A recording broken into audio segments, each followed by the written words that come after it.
Ciao, sono la Ilde e ci troviamo qui sul colle di Covignano a Rimini.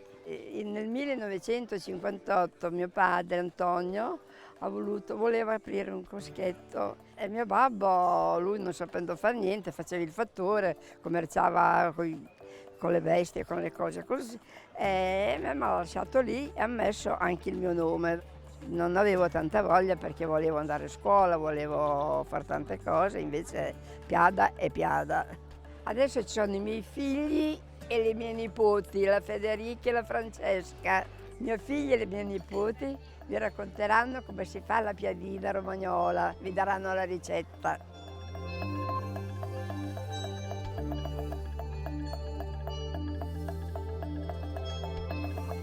Ciao a tutti, sono Nicoletta, mi trovo a Rimini all'interno del Barilde, il baretto della Buona Piadina, dove sforniamo piadine a go-go. Oggi sono qui per raccontarvi la ricetta classica della piadina romagnola, o meglio riminese, perché si sa, Romagna che vai, piadina che trovi. Partiamo quindi subito dagli ingredienti. Per l'impasto abbiamo la farina tipo 0, lo strutto, sale, bicarbonato e acqua tiepida. Ovviamente qui al Barilde usiamo le impastatrici perché abbiamo una quantità enorme di piadine che produciamo giornalmente. Tuttavia, per Italia Squisita, le nostre azdore vi faranno vedere come preparare l'impasto della piadina a mano. E per chi non lo sapesse, in Romagna le azdore sono le donne che preparano le prelibatezze fatte in casa. Prendiamo la nostra farina e creiamo una bella fontana e ci mettiamo il nostro strutto. Ci spolveriamo sale e bicarbonato, poi con l'aiuto dell'acqua tiepida incominciamo a stemperare lo strutto e incominciamo ad amalgamare l'impasto e lo lavoriamo fino ad ottenere la compattezza desiderata. Il consiglio è quello di usare acqua tiepida e non troppo calda perché altrimenti la piada diventa biscottata e perde la sua friabilità. Una volta incorporata l'acqua, continuiamo a lavorare l'impasto per circa 15-20 minuti fino ad ottenere l'elasticità richiesta. Dopodiché il nostro impasto lo mettiamo a riposare per circa una mezz'oretta a temperatura ambiente, coperto con una velina o una pellicola. Trascorsa questa mezz'oretta, le nostre azdore riprendono in mano l'impasto e lo lavorano ancora, dandogli la forma di un filone e con un coltello lo sporzionano.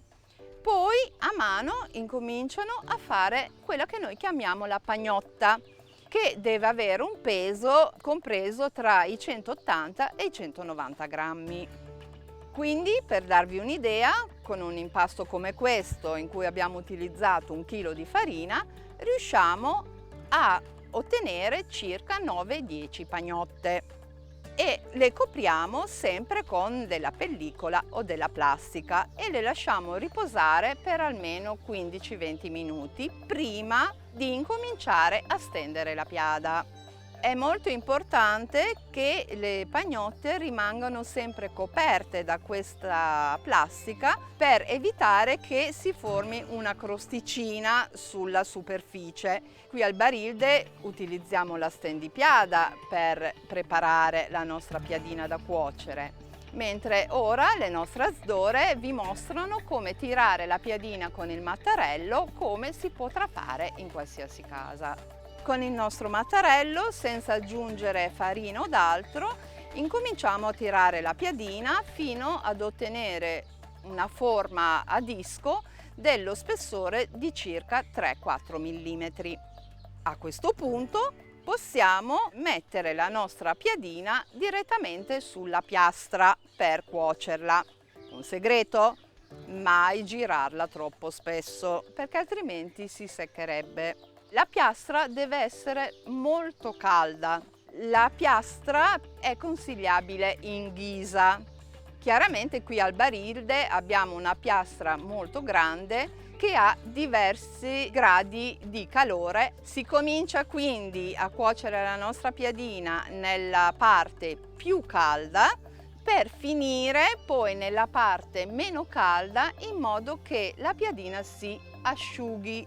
Se durante la cottura si dovessero formare delle bolle, non preoccupatevi, bucatele, ma vuol dire che il bicarbonato sta facendo il suo effetto. Le piadine cuociono abbastanza in fretta, nel giro di 2-3 minuti sono pronte per essere farcite. Qui al Barilde abbiamo più di un centinaio di tipi di farciture che vanno dal prosciutto crudo a quello cotto, dalla salsiccia alla porchetta, ai vari formaggi, ai gratinati, alle verdure alla piastra. Adesso vi mostriamo come farcire la nostra piadina classica per eccellenza, ovvero prosciutto crudo, squacquerone DOP e rucola. Si parte dallo squacquerone che viene spalmato su metà piadina. Ripieghiamo la piadina e la rimettiamo sulla piastra nella parte con meno calore. E qui pian pianino il formaggio incomincia a scaldarsi e a fondersi. Quando il formaggio è bello filante, lo ritiriamo dalla piastra e ci mettiamo dentro il prosciutto crudo appena tagliato e rucola già condita con olio, sale e aceto. Naturalmente il prosciutto crudo è di Parma, è emiliano, lo squacquerone DOP è della Romagna. La rucola che cos'è? È un'erbetta che cresceva spontanea nei campi e con quel sapore amarognolo si sposa bene con questi ingredienti all'interno della nostra farcitura classica. Vi abbiamo quindi fatto vedere come noi qui al Barilde prepariamo la nostra classica piadina romagnola. Vi aspettiamo quindi qua sul Colle di Covignano per degustare tutte le nostre specialità, da Nicoletta, Hilde e tutta la famiglia. Un bacione a tutti, auf Salud!